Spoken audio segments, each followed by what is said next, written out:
గౌడ జన హక్కుల పోరాట సమితి నూతన సంవత్సర క్యాలెండర్ను పాలకుర్తి మండల కేంద్రంలోని సర్దార్ సర్వాయి పాపన్న గౌడ్ విగ్రహం వద్ద పాలకుర్తి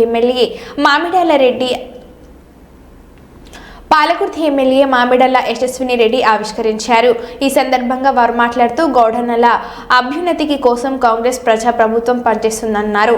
ప్రజాప్రభుత్వంలో గౌడలకు పెద్దపీట వేస్తుందన్నారు. ఈ కార్యక్రమంలో కాంగ్రెస్ పార్టీ నియోజకవర్గ ఇన్ఛార్జ్ ఝాన్సీ రెడ్డి, గౌడ సంఘం రాష్ట్ర నాయకులు ఎలికటి విజయ్ కుమార్ గౌడ్, మూల వెంకటేశ్వర్లు గౌడ్, బ్లాక్ కాంగ్రెస్ అధ్యక్షులు రాపాక సత్యనారాయణ, మండల కాంగ్రెస్ పార్టీ అధ్యక్షులు గిరగాని కుమారస్వామి గౌడ్, గౌడ సంఘం నాయకులు తదితరులు పాల్గొన్నారు. అన్నది మన మినిస్టర్ గారు పొన్నం ప్రభాకర్ గారు కూడా గౌడ్, ఇట్లా చెప్పుకుంటూ పోతే చాలా పదవులు గౌడ్లకు ఇవ్వడం జరిగింది. గౌడ్లకు ఖచ్చితంగా ప్రాధాన్యత ఉంటుంది. అట్లనే మన నియోజకవర్గానికి వస్తే తప్పనిసరిగా అది ఏదైతే ఉందో ఆ ల్యాండ్ నేను చూసి అది అలాట్ చేసి అక్కడ అతి త్వరలో పనులు ప్రారంభమయ్యేటట్టు కూడా ప్రణాళికలు చేసుకుందాము. మన దగ్గర గౌడ్లు చాలా మంది ఉన్నారు.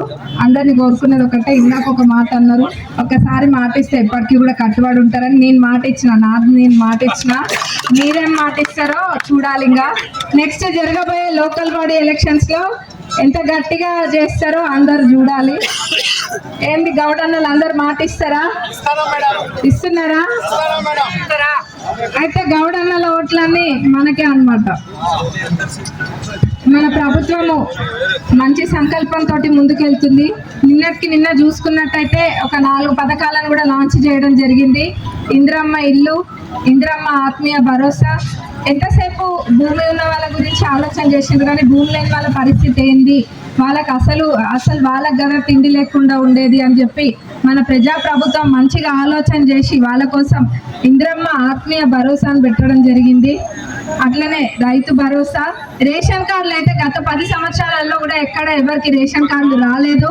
కానీ మన ప్రజాప్రభుత్వం వచ్చి సంవత్సరం కాగానే వెంటనే అందరికీ రేషన్ కార్డులు ఇవ్వాలనే ఆలోచనతో రేషన్ కార్డులు కూడా ఇవ్వడం జరుగుతుంది. అర్హులైన ప్రతి ఒక్కరికి కూడా రేషన్ కార్డులు ఖచ్చితంగా వస్తాయి. ఎవరు కూడా కంగారు పడద్దు. ఇది కేవలం ప్రారంభించడం జరిగింది. ఇది ఒక నిరంతర ప్రక్రియ. తప్పనిసరిగా అందరికీ రేషన్ కార్డులు వస్తాయి. ఇల్లు కూడా అర్హులైన వాళ్ళకే వస్తాయి. ఎవరేం తొందరపడద్దు. ఇది కూడా అంతే. ఇల్లు అనేది ఒక్కసారి వచ్చి ఊకోవడం కాదు, మళ్ళా కూడా ఇల్లు అనేది వస్తాయి.